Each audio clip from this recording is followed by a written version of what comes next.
compartilhar aqui mais algumas imagens e capas do rei do futebol, né? E é curioso porque algumas são de despedida. Quero fazer aqui o agradecimento ao pai da Maria Modesto, que é nossa editora, e quem foi que trouxe todo esse valioso arquivo aqui. Olhem bem, está acabando. Era o Pelé em atividade com a camisa do Santos, mas já decidindo parar, né? Tem um impacto diferente hoje, né? Porque a gente está se despedindo do Pelé em vida, né? Pelé, quero dar a taça ao povo. Mais uma capa da Placar. Pelé frequentou muito a capa da Placar, né? Essa aqui é a revista Fatos e Fotos, que tinha também um arquivo jornalístico. Olha essa foto. É famosa ela, não? Já viram em algum lugar, né? É incrível. Agora, provavelmente estava sendo usada, se não pela primeira vez, né? Numa das primeiras vezes. De novo, a Fatos e Fotos aqui com a seleção de 70. Estou voltando aos meus tempos de redação, da primeira vez que eu apresentei a redação, em que, né, revistas e jornais de papel eram muito mostradas. Sentindo aqui aquele cheiro de arquivo, esse infelizmente eu não posso compartilhar com quem está em casa. São capas e fotos do Pelé. Deixa eu pular aqui para os jornais, porque também tem edições preciosíssimas aqui do Jornal dos Esportes. Rosinha. Ainda com o rosinha conservado. Primeiro deixa eu mostrar o Jornal do Brasil com o 10º gol do Pelé. Ó. É uma foto expandida, então ela na verdade vira um pôster, né? E a foto da bola, olha, beijando a trave do Andrada no momento em que está entrando. Hoje vai ter redação AM também, claro, do gol 1000 do Pelé, né? Nós já rodamos de um gol da Copa de 58, né? E tem despedidas do Pelé, ó. Tem a despedida do Pelé da seleção brasileira e de novo, né? É curioso ver o título Adeus Pelé no dia de hoje, né? O rei dá adeus de joelhos, obrigado meu povo, de novo, numa capa do Jornal dos Esportes, que aliás tem uma manchete muito curiosa por cima, Santos paga fábula por Zico. O Santos tentou contratar o Zico para ser o substituto do Pelé. E ali são imagens da despedida dele do Santos.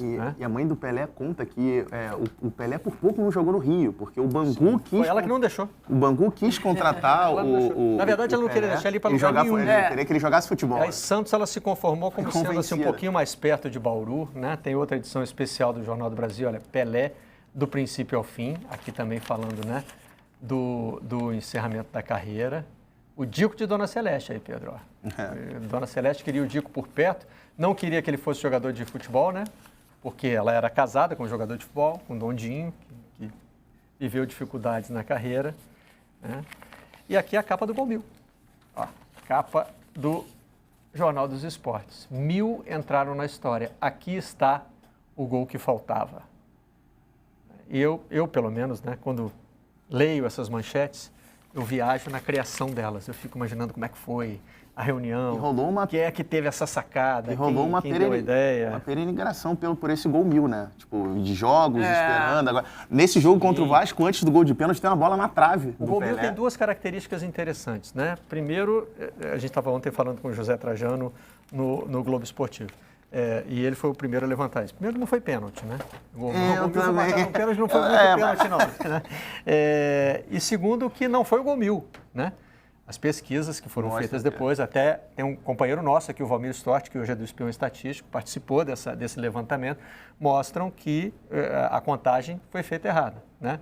Mas um gol marcado no Maracanã, de pênalti, com o mundo inteiro parando para ver, né?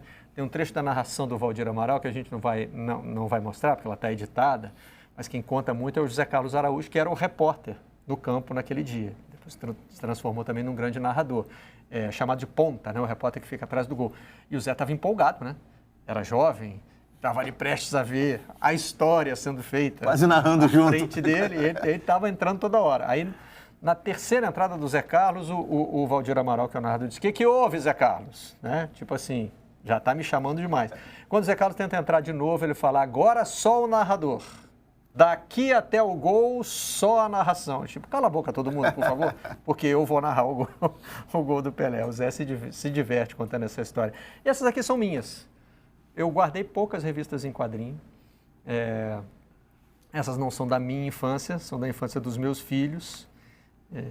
Especialmente quando a gente passou 2 anos morando em Londres, o contato que eles tinham com o Brasil, a minha sogra mandava revistas em quadrinhos, né? Tinha muita da Turma da Mônica e tinha o Pelezinho, esse personagem criado pelo Maurício de Souza, que, aliás, fez um post super bonito, né? Participou do Troca de Passes ontem e ele postou um desenho como se fosse ele conversando com o Pelé, né? Imaginando o Pelezinho, mas do lado tinha outro balãozinho daqueles de pensamento com o Pelé super-herói, né? Então, tinha o Pelezinho e o Pelezão. E que é fundamental também para isso que a gente estava falando, da manutenção da história do Pelé, da valorização da história do Pelé, que vai passando de geração em geração. Eu e a Renata, 30 e poucos anos, e a gente sabe o que aconteceu, a história de um cara que parou de jogar futebol no Brasil em 1974.